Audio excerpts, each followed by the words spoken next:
Tahu nggak sih kalian payung keraton tuh loh yang ada kerincing-kerincingnya itu kan? Itu warnanya hijau lagi tuh. Halo Rek, welcome back to Vimis. Vin Mister. So, saat aku filming video ini tuh kan masih dalam masa physical distancing karena COVID-19 ya kan. Nah, ini lagi rame-rame nih berita-berita tentang ekonomi yang melemah, sektor pariwisata yang melempem, terus hotel-hotel udah jadi sepi. Terlebih per tanggal 2 April kemarin tuh kan ada peraturan bahwa turis luar negeri tuh nggak boleh masuk ke Indonesia ya kan. Padahal yang biasanya ngeramain hotel tuh kan turis-turis luar negeri. Nah, kalau turisnya nggak boleh datang, sepi lah itu. Terus siapa yang mau datang ke sana? Orang kita juga punya rumah sendiri kan, ngapain ke hotel? Jadi hotel-hotel di Indonesia itu pada sepi, pada teriak-teriak mereka ya kan. Nah, kali ini seperti ada di thumbnail, karena kita lagi ngebahas tentang hotel, so Vin akan ngebagi kisah nih beberapa hotel terangker yang ada di Indonesia. So, gak usah kakek ngomong, let's begin to the case.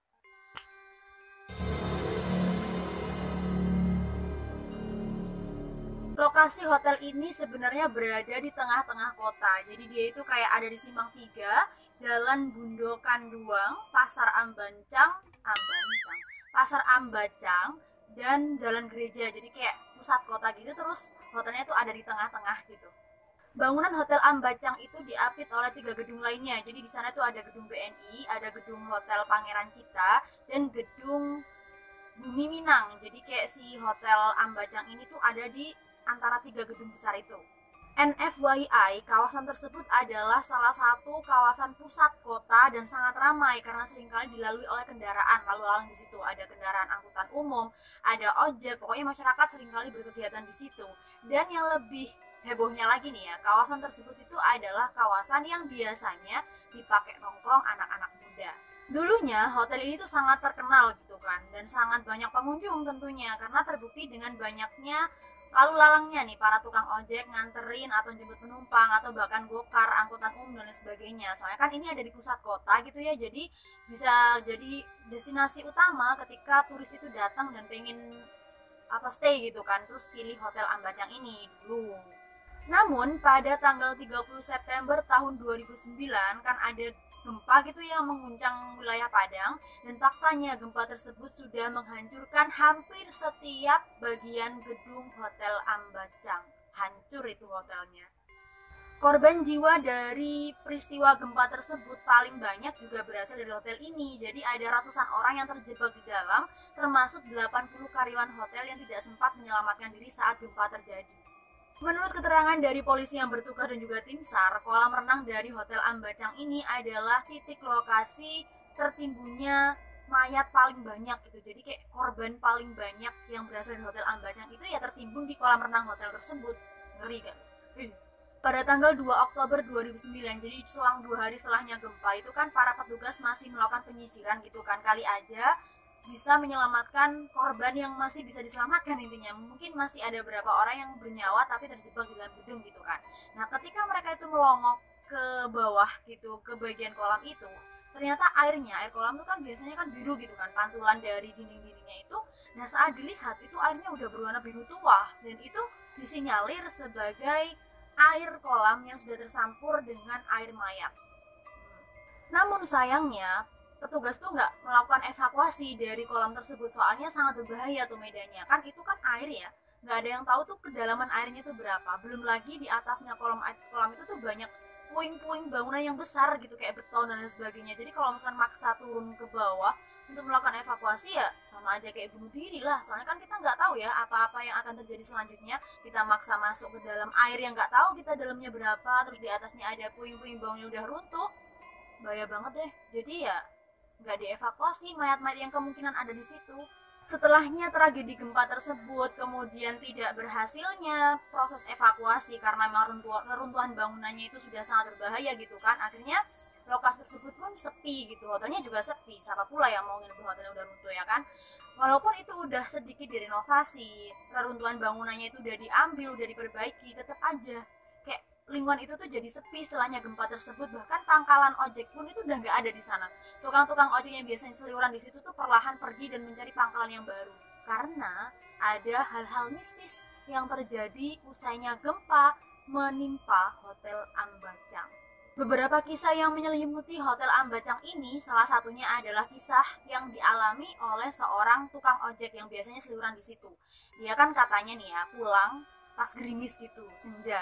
Nah, tiba-tiba dia itu melihat kayak manusia tapi tubuhnya itu berlumuran darah gitu loh, dan dia itu kayak minta tolong ke tukang ojek tersebut. Takutan dong dia, cerita dia ke teman-temannya. Nah, sejak saat itulah kisah mistis itu tuh mulai tersebar kemana-mana, dan tukang-tukang ojek yang lain tuh pada takut gitu loh mangkal di situ. Mereka malah milih cari pangkalan yang lain. Pengalaman mistis yang dialami oleh tukang ojek nggak berhenti di situ doang. Ada lagi nih tukang ojek lain yang katanya dia itu kayak nganterin penumpang nih ya, seorang perempuan katanya minta diturunin di Hotel Ambacang. Nah, saat ditanya mau ada urusan apa gitu, si perempuannya bilang tanganku ketinggalan di situ. Tanganmu ketinggalan di situ, bang, dia bilang gitu. Ih. Gak cuma tukang ojek aja nih yang mengalami hal mengerikan kayak gitu. Para sopir gokar ya, kayak taksi gitulah, juga mengalaminya. Mereka itu rata-rata merasa bahwa mereka mengangkut penumpang dari sekitaran wilayah Hotel Ambacang. Tapi saat di tengah-tengah perjalanan, penumpangnya tuh hilang. Seorang pedagang asongan ya, dia seorang wanita yang biasanya berjualan di sekitar Hotel Ambacang itu juga mengiyakan kejadian-kejadian mistis yang seringkali menimpa masyarakat sekitar.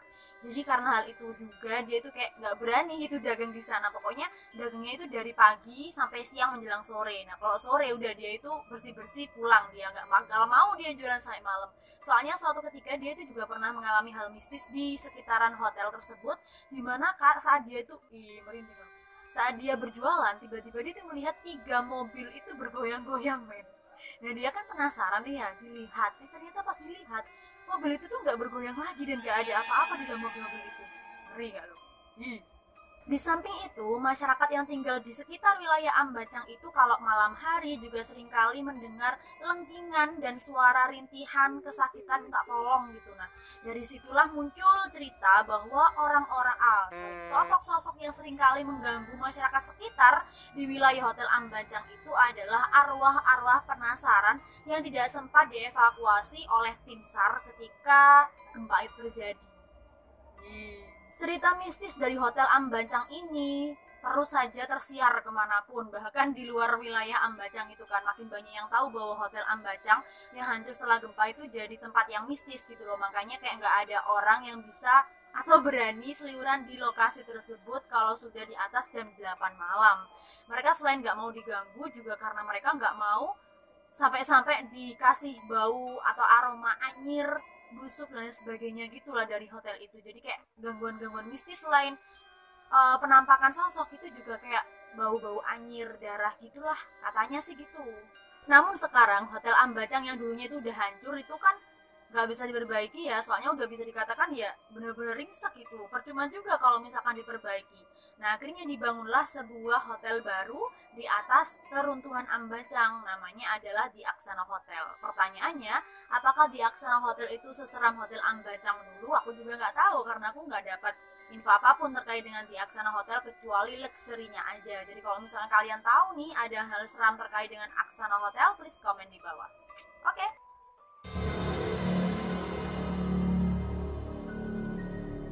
Hotel Oranye ini berlokasi di Surabaya, dikenal juga dengan nama Hotel Majapahit atau Hotel Yamato. Jadi punya 3 nama. Hotel Oranye, Hotel Majapahit, Hotel Yamato itu sama, satu tempat.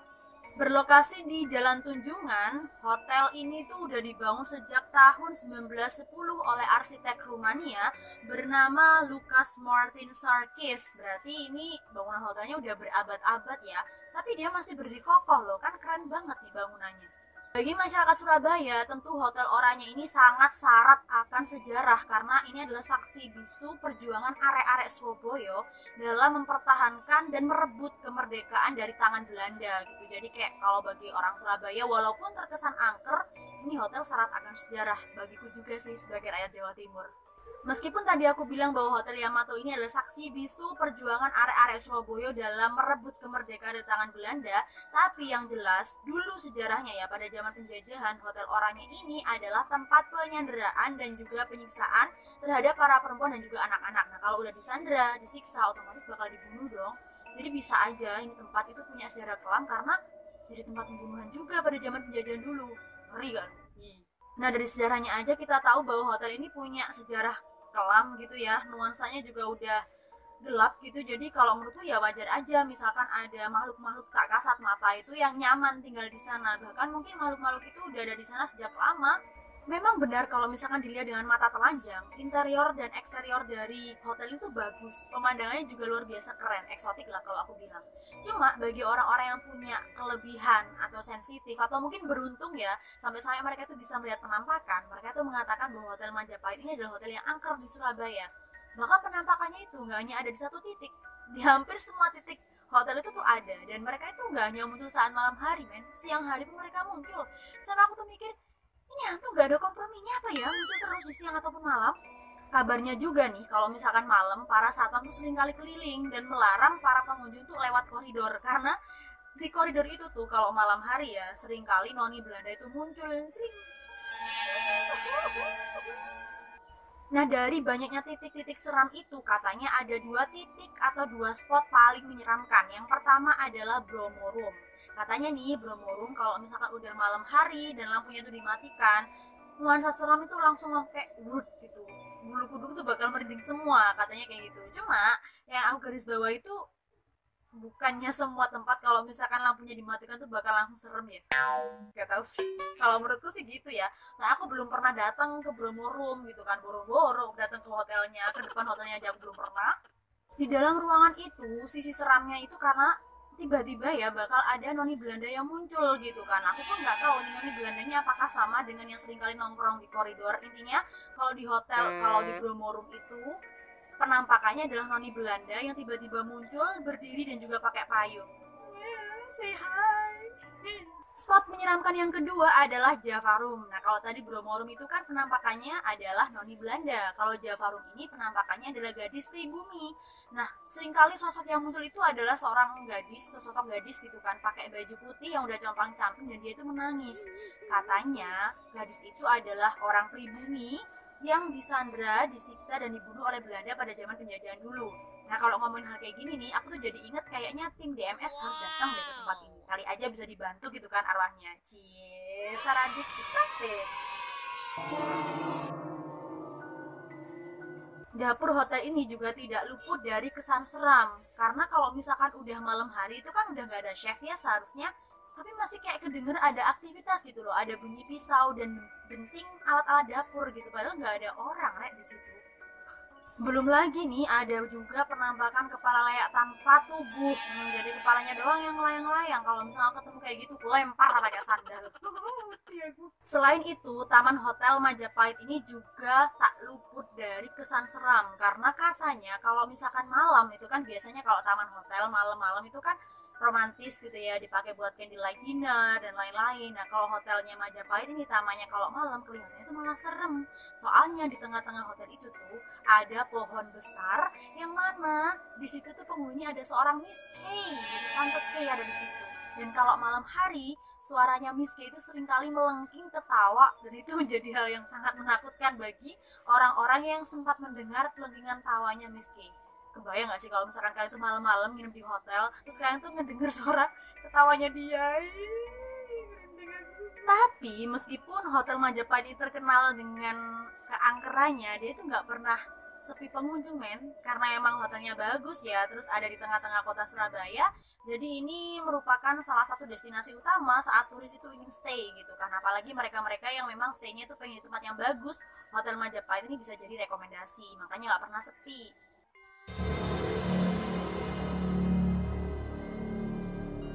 Lebih dikenal sebagai hotel antik, Hotel Niagara ini berdiri di tengah-tengah daerah Lawang dengan 5 lantainya sejak tahun 1918. Jadi udah lama kali dia berdiri di kota Malang. Namanya juga tetap sama, Hotel Niagara Malang. Hotel ini bisa dilihat dengan jelas saat kita itu lewat daerah Pasar Lawang. Nah, aku pun memang berulang kali kalau misalnya ke Malang itu kan sering lewat Pasar Malang gitu ya. Pasar Malang, Pasar Lawang. Dan ketika aku tuh di dalam mobil, emang aku sering kali ngelihat kayak wujudnya gitu kan.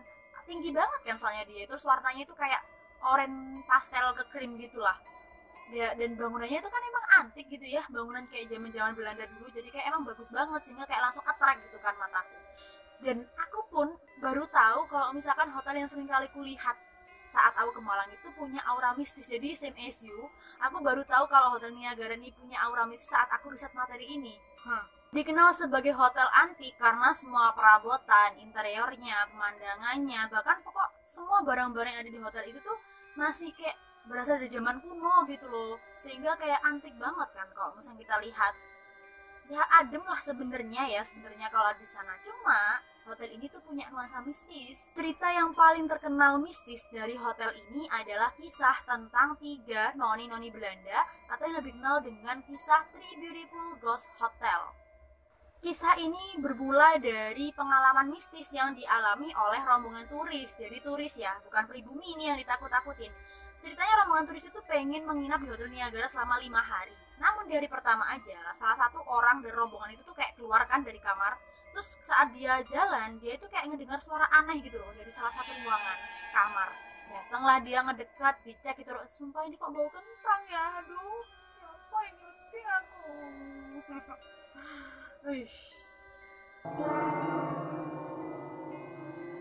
Lagi ya, balik lagi ke ceritanya tadi. So, karena gadis ini tuh kayak penasaran kan sama suara itu, dia cek itu kamar.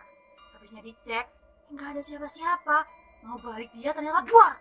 Muncul seorang noni Belanda, men. Ih, kau ya Allah. Gimana itu kan? Aduh, aku pun merinding. Takut kan dia, balik lagi ke kamar. Terus besoknya nih ya kan, dia tuh kayak nggak tahu sih dia cerita apa nggak sama teman-temannya. Intinya mereka itu masih stay di situ sampai hari besoknya itu kan. Esoknya itu si perempuan yang ditakut-takutin tadi itu ngelihat noni Belanda yang kemarin dia lihat jalan lewatin kamarnya dia. Makin takut dia kan. Akhirnya dia bilang terus ngajak semua rombongan itu keluar pindah hotel. Jadi kayak mereka tuh ninggalin Hotel Niagara pada belum 5 hari. Gara-gara noni Belanda. Mitos lain menyebutkan bahwa Hotel Niagara ini jadi angker karena pihak hotel itu menyiapkan satu ruangan khusus untuk makhluk halus. Kisah seram lainnya dialami oleh seorang pria yang sedang berlibur di Malang pada tahun 2008. Ceritanya nih, dia nginep di Hotel Niagara. Pada saat dia itu menuju kamar, serius aku merinding.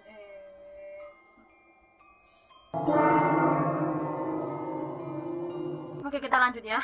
Pada saat dia itu menuju kamar, lagi-lagi dia kan dianterin petugas hotel lewat koridor gitu kan. Tapi koridornya tuh sepi. Pada saat dia tuh masuk ke kamarnya, dia kan tipikal orang yang nggak pengen membuktikan apa-apa gitu kan, dia cuma pengen stay. Nah pada saat dia tuh di kamar, tiba-tiba pada saat dia istirahat gitu kan, ada yang ngetuk pintu nih. Dilihat, ditengok kanan kiri, nggak ada orang men, sepi. Terus dia lihat jam, ternyata dini hari. Nah dia udah mulai was-was dong, ditutup lagi pintunya, dia tidur lagi. Gak pakai lama ada ketukan pintu lagi, dilihat nggak ada orang lagi men. Tapi saat dia tuh ngelongok, dia tuh kayak ngedengar suara-suara aneh dari kamar yang kebuka pintunya, tapi kamarnya itu kosong. Ngeri gak lu? Kalau aku mah langsung lari ke lobby. Kisah seram yang tidak terlupa kalau misalnya kita itu ngomongin tentang Hotel Niagara adalah fakta tentang adanya seorang gadis Belanda yang bunuh diri dengan cara menggantung kepalanya gitu. Nah, hebohnya gara-gara kasus ini sampai-sampai Hotel Niagara itu berhenti beroperasi selama beberapa hari khususnya untuk lantai 4 karena si gadis ini tuh bunuh diri di lantai 4. Fakta adanya gadis Belanda yang bunuh diri di Hotel Niagara lantai 4 ini kemudian menjadi salah satu bahan pembuktian tentang desas-desus warga sekitar yang katanya seringkali melihat penampakan wujud perempuan gitu dengan wajah yang seram dan dia itu seringkali muncul di salah satu jendela yang ada di lantai 4. Serem kan? Tapi walaupun tuh penuh dengan cerita mistis, nyatanya Hotel Niagara ini tetap saja ramai dikunjungi oleh para turis yang ingin stay di Malang.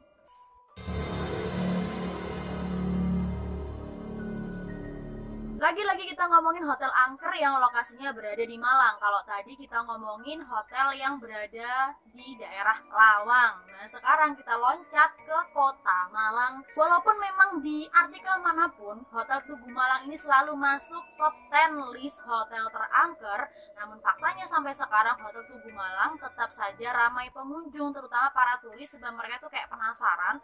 Karena di hotel ini tuh banyak sekali barang-barang antik yang tidak ternilai harganya, jadi udah kayak lama banget dan gak bisa dijual dengan harga berapapun lah intinya gitu. Barang-barang antik itu berasal dari barang-barang milik Jawa Baba Peranakan, yaitu kayak ya peranakan antara Cina dan pribumi.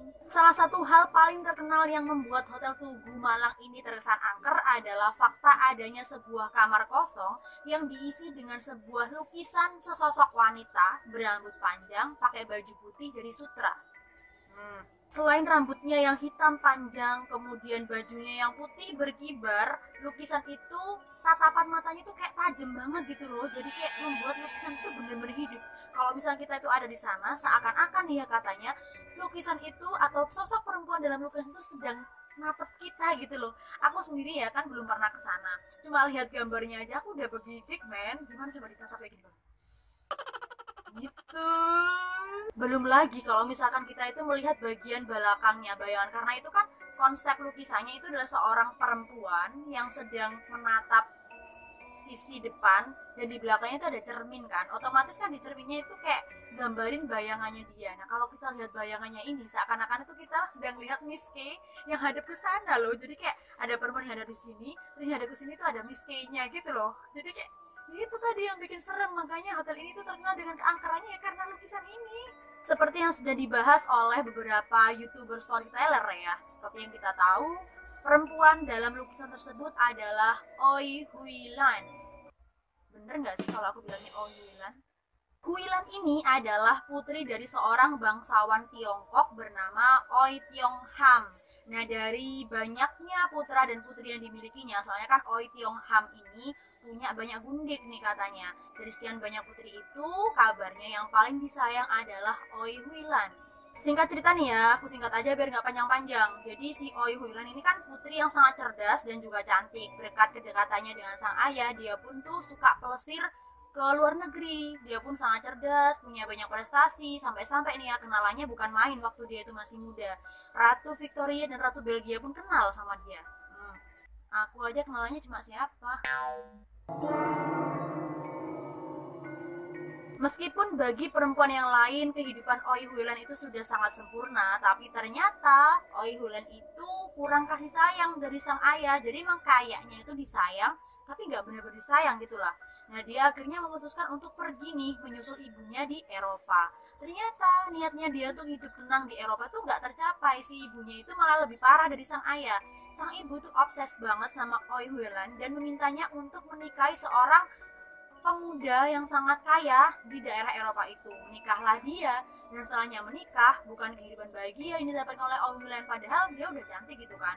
Cuma dia nggak bahagia karena pernikahannya, soalnya si suami itu main perempuan gitu loh. Jadi kayak kesimpulannya nih ya, Oi Huilan itu adalah seorang gadis Tiongkok yang sangat cantik, tinggi, putih, cerdas, dan juga sebenarnya dia bisa menginspirasi banyak orang gitu. Cuma dalam kehidupan cintanya dia itu nggak berhasil dan dia itu hidupnya kesepian, sampai akhirnya dia itu menciptakan sebuah buku dengan judul Novice Lasts Forever pada usia 93 tahun sebelum dia meninggal. So sebenarnya kalau menurutku pribadi ya, lukisan ini tuh nggak ada niatan buat nyiptain hal-hal mistis, but I can relate what you feel. Kalau misalkan sebagian besar dari kalian tuh masih berpikir bahwa lukisan itu tuh kayak menyeramkan, karena aku sendiri tuh nggak bisa deny ya bahwa lukisan itu tuh emang serem, men. Itu bukan kayak lukisan perempuan loh, kalau kita lihat sekilas itu kayak lukisan Miss K.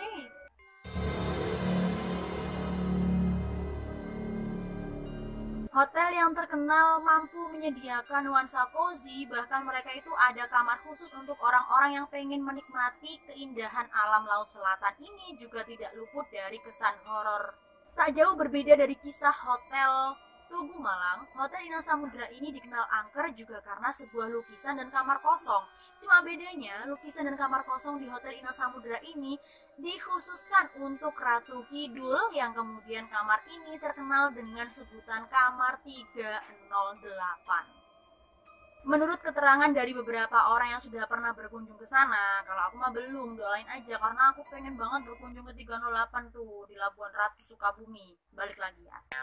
Menurut keterangan dari orang-orang yang pernah berkunjung ke sana itu, saat mereka itu ngebuka ruangan, langsung kelihatan tuh nuansa hijau, apapun pernak-pernik tuh warnanya hijau. Dan kita tahu warna hijau itu kan mitosnya adalah warna kesukaan dari Ratu Kidul. Selain itu, saat kita itu masuk dan berada di ruangan, bau dupa, sesajen dan bunga taman itu langsung kayak wuk gitu, langsung kayak bulu-bulu tuh langsung merinding semua gitu kan. Secara kalau misalkan kita orang Indonesia ya pasti tahu banget tuh namanya bau dupa, sesajen sama bunga taman tuh artinya apa.